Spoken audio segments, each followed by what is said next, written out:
I asked my son, what do you want to be? He said, I want to be a YouTuber. I'm like, what is a YouTuber? He's like, oh, that guy, Mr. Beast, he makes videos on YouTube. I said, Max, you have to first finish your studies, you know? He said, I don't even know what that means.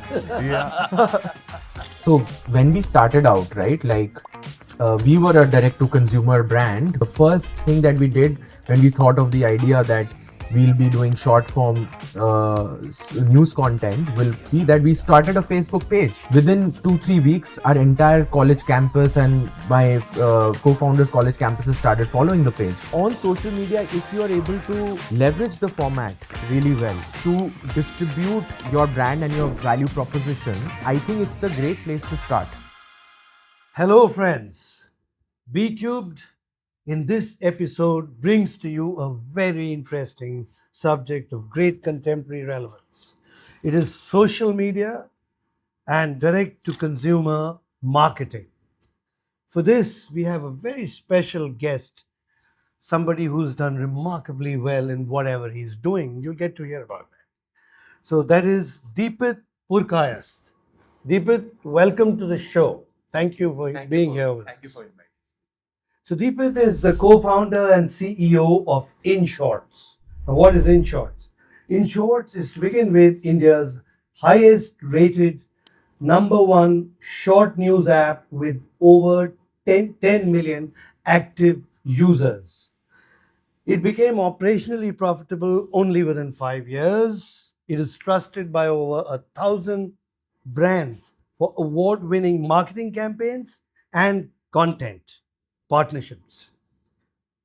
The promoters or the founders have featured in the Forbes list of under 30 achievers in the context of media, marketing, and advertising. It has also been on the list of Google Play's list of one of their top apps.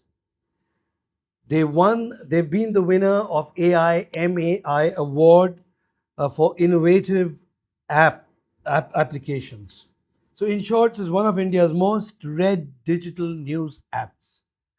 And I once again welcome Deepit because he is one of the main forces behind, one of the main engines of this force.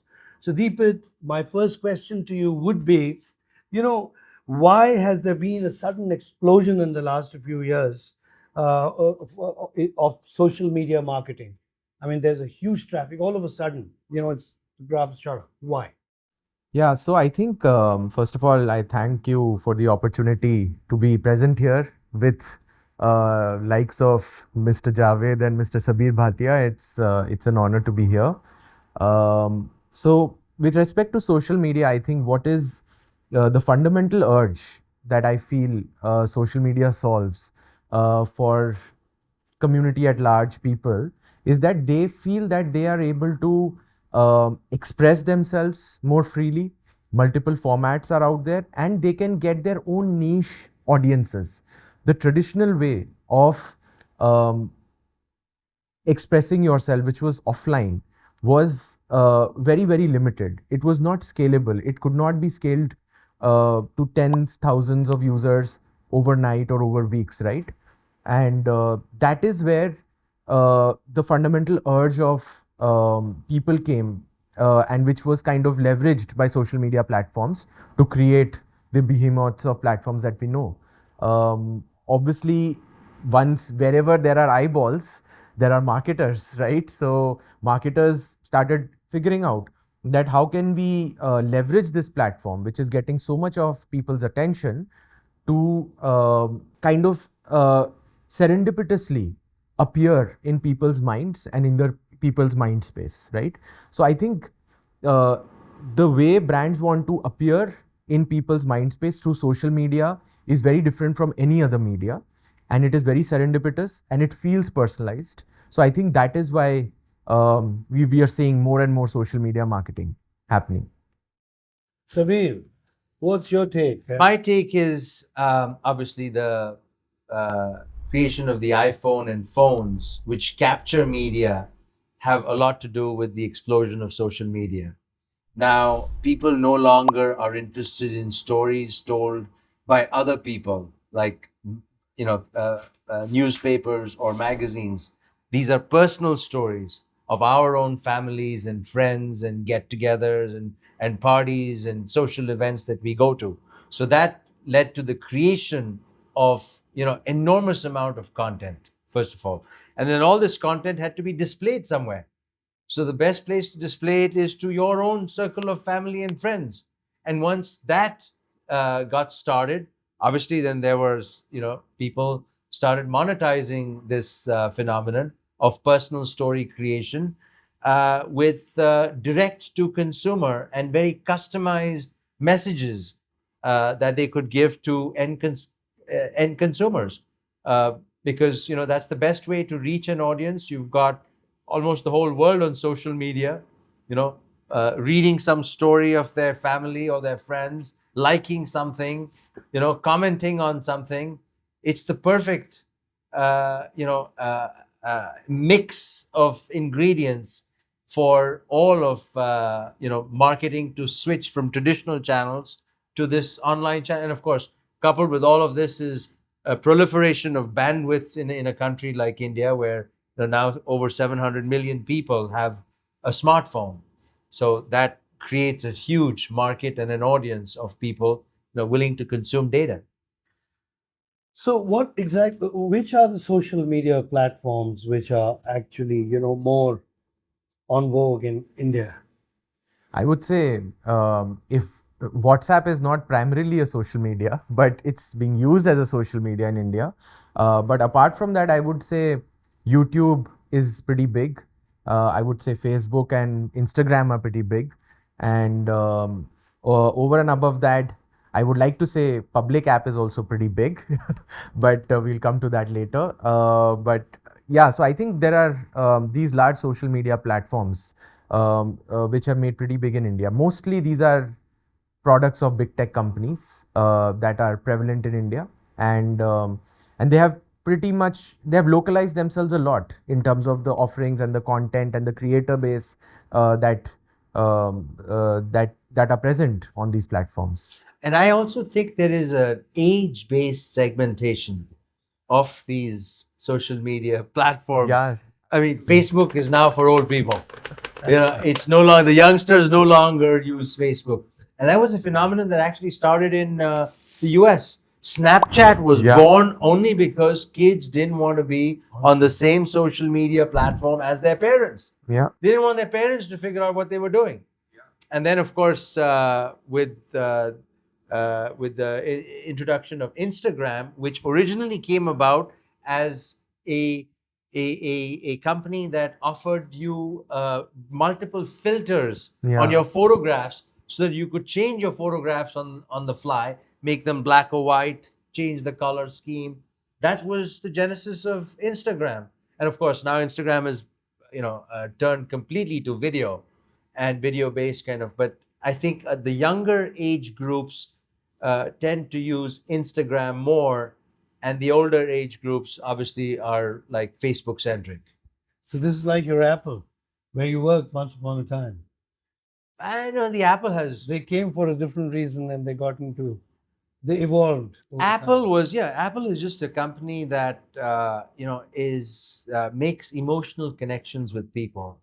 They started off being in the computer business, but then they transitioned from being a computer only to iPod, where they brought the entire music that you could possibly carry onto a small device, and then they put a little radio in it and made it a phone, and became the number one phone company. Then they became the Absolutely. number one watch company, and now they are actually heavily, active in the medical health space, and they're almost trying to make their device like a health centric kind of device.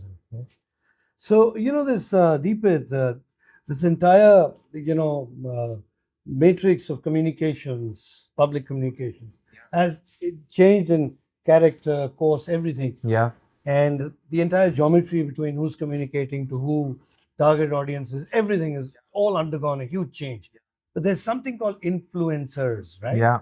And earlier influencers were of a different kind. Now Who are these influencers? What do influencers do? Yeah, absolutely. So, influencer is the new, like there were lots of, so when we were growing up, I think the cool thing to do was something like going into like performing arts, or that was a very very cool, right? And then the more nerdy people used to go into like studying something, doctor, engineering, and all of that, right? As of today, if you talk to the younger kids, the most cool profession that they'd want to be in is influencer creator profession, right?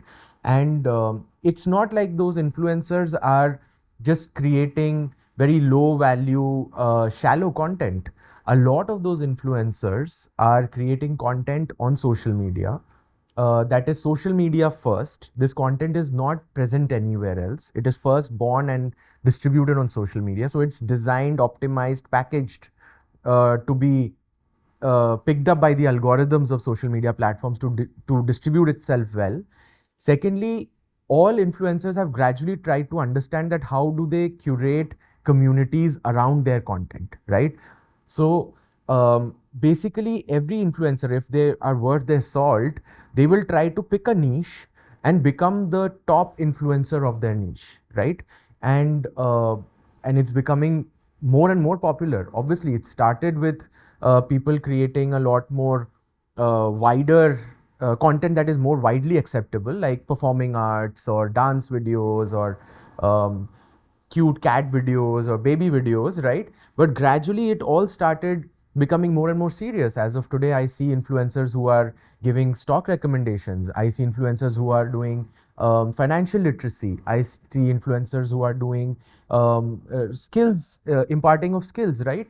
So I think there are all sorts of influencers, and there are micro markets that all these influencers are trying to compete and curate around themselves, and they earn a lot of money doing that as well. And it's a free profession. Like, you become your own boss. So people like that. People can travel and still earn their living, and people love it. Yeah, I asked my son, "What do you want to be?" He said, "I want to be a YouTuber." I'm like, "What is a YouTuber?" He's like, "Oh, that guy, Mr. Beast, he makes videos Yeah. on YouTube." I said, "Max, you have to first finish your studies, you know." She said, "I don't even know what that means." Yeah. So I was introduced to this new world of short form videos, influencers, marketers by my 8-year-old son, because he wants to be a YouTuber. But I think it's fascinating, this whole explosion of social media. I mean, it has broken down the traditional systems that we grew up in. But, you had a magazine, you had a newspaper, and the newspaper had experts that gave you financial advice, and other people who covered politics. Third set of journalists covered film and the arts. All that has changed now, because now people are saying, who are they to be telling me what to do?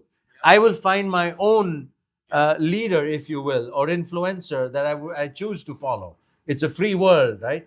And so there is kind of an within this social media space, and kind of and its own virtual economy has kind of been created, of people who start creating content, and other people just like their content and start following them. And that is the birth of think of it as a magazine, or something that has been created in the social media virtual space on its own. And the very first influencers were media personalities, actors, because they could put a lot of their clips on this. But now other specialty influencers are emerging in specific areas of interest of people. Samir, you just said that your son, you told us the story about your son wanting to be a YouTuber.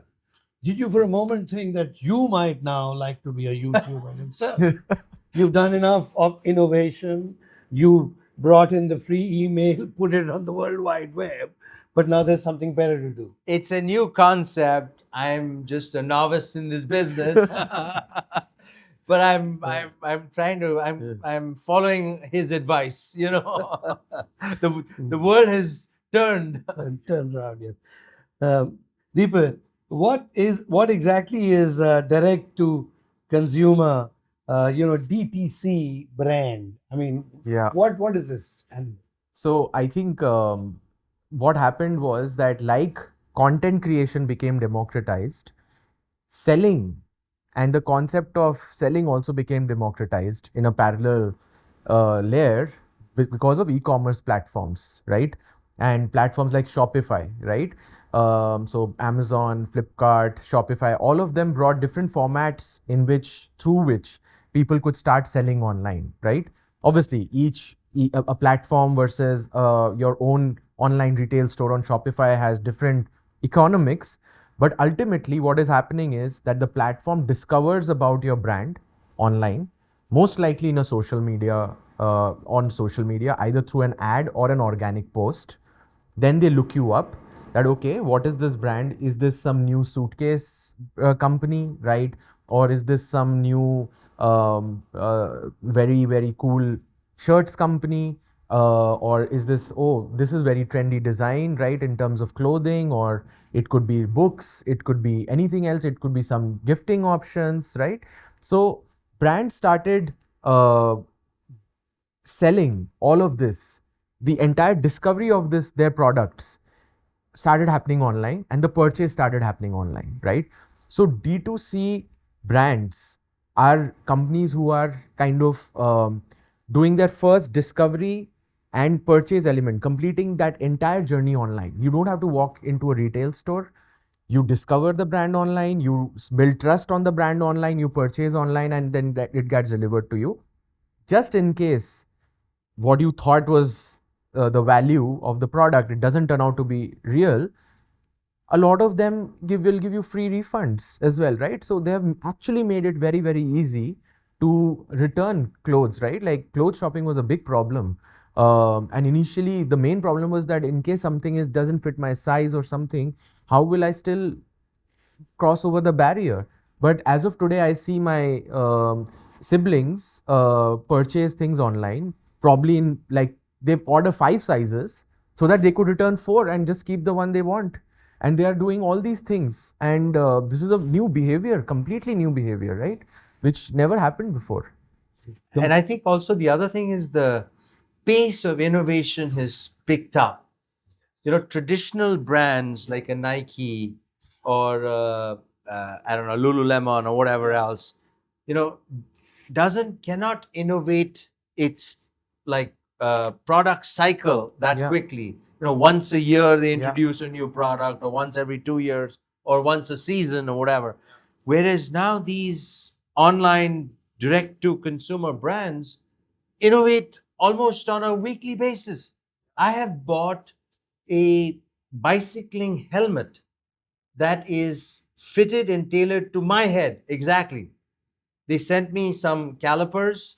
They had me come on a Zoom call, and I measured the stuff, and they made a 3D printed helmet specifically for my head size. I mean, Wow. that's the level of Yeah. customization that we have reached in the world today. And so also with there are companies that are offering you to take an imprint on a 3D foam of your feet, and they'll make tailor-made shoes just to your feet. That is the ultimate promise, Promise. and realization of the internet today. but will on-site retail be really impacted by this? I think so. I think it Substantially. already is. Look at the young people. How many people do you see going to malls and physical retail stores? Pretty much everybody is shopping online. So what exactly is this storytelling on social media? Yeah. And narrations and storytelling. How do you sort of sauce it up and all that? Yeah, so I think so when we started out, right, like, we were a direct to consumer brand, but we were not selling products, right? We were born on the social media. The first thing that we did when we thought of the idea that we'll be doing short form news content will be that we started a Facebook page, and we got within 2-3 weeks our entire college campus and my co-founders college campuses started following the page. So we thought that there is latent demand for this sort of a service, and then we thought that what is the right product around it, right? So I think on social media, if you are able to leverage the format really well to distribute your brand and your value proposition, I think it's a great place to start, right? That initial community building, your first 100 early adopters, you can get really fast on social media, and there the bare minimum skeleton of your story needs to vibe with your audience, right? And that's how you kind of start building on. And one complaint that I have of social media, right, which we try to solve on both Inshorts and public app on in our company, is that information and entertainment, the lines are getting more and more blurred, right? And there is this new category in between called infotainment, right? And so what the problem that is creating is that somehow people's tendency to trust someone has nothing to do, no longer anything to do with the element, how much is what is the element of truth in the story that is being sold, right? And that has become increasingly very hard, right? When you see like a cat video competing with a very very hard hitting piece of some crime, right? You can just think of how the algorithm is kind of making these two pieces of content compete, and on what parameters it'll make them compete. It'll primarily be on engagement, right? And that is a very dangerous world we are going into. So what we tried to solve was that how can we remove the storytelling elements, and how can we make content compete just on information, right? As long as we curate and make it a walled garden, that there'll be no entertainment on the platform. After that, even if there is some competition based on engagement, it is okay.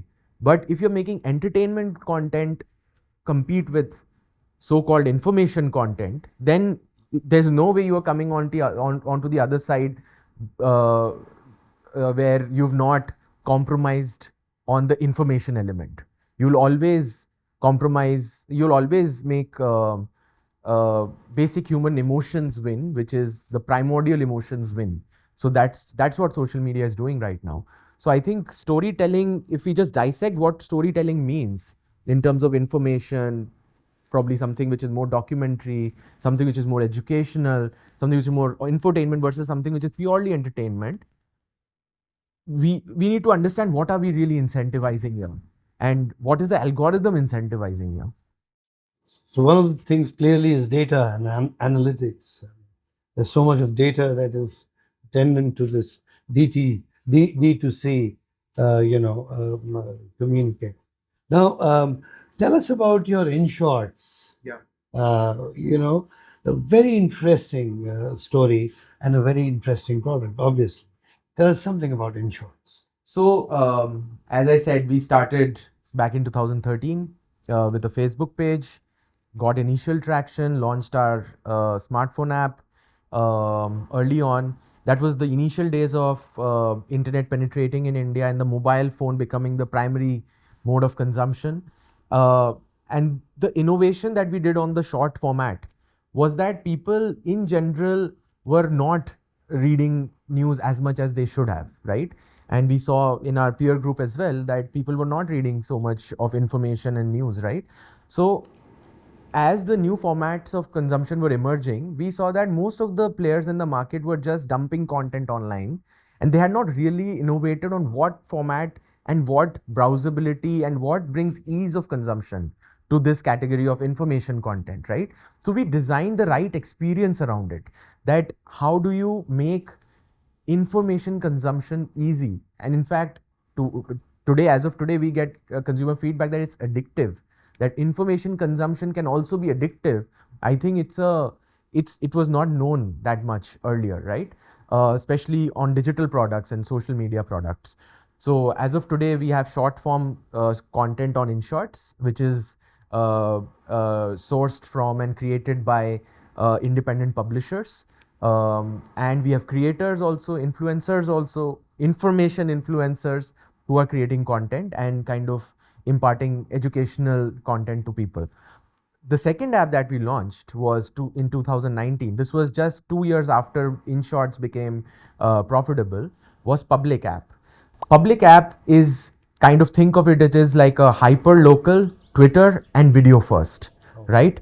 So we have people who are bureaucrats, local community leaders, key opinion leaders, principals of largest schools in small towns, market association presidents. Then there'll be journalists who are creating channels on this app and distributing content and creating content at a scale that was never imagined. So on Public App, we get 2 million unique videos on the platform every month across 650 districts in India in dialects, not even languages, in dialects that are relevant for that district, right? So that is the power of social media. And to make sure that the fake news issues and these sort of problems are not there, we made sure that we are the first platform in India that is 100% KYC oriented. Every content creator needs to have a phone number verification so that if there is at all some accountability for whatever you say or put out there, that can be taken into consideration by the law of the land. So which is, I think, the fair balance to maintain on social media. As soon as you make something anonymous, it's very hard to make someone accountable for that. Sure. What do you think, Savir? No, I think it's a fascinating app that really solves a local problem, and caters to the local needs of information consumption. I think India, for the longest time, has been like a top-down model where there's just one newspaper that's then they've at most branched off into local, regional listings, but not as hyper local as what Public has done. And you see the results. People want local news. People want they care about their immediate community and the events that are going on in their immediate community, whether it's their village, their taluk, their zilla, whatever you may call it. So phenomenal. And that's why they've got 70 million downloads. Fantastic.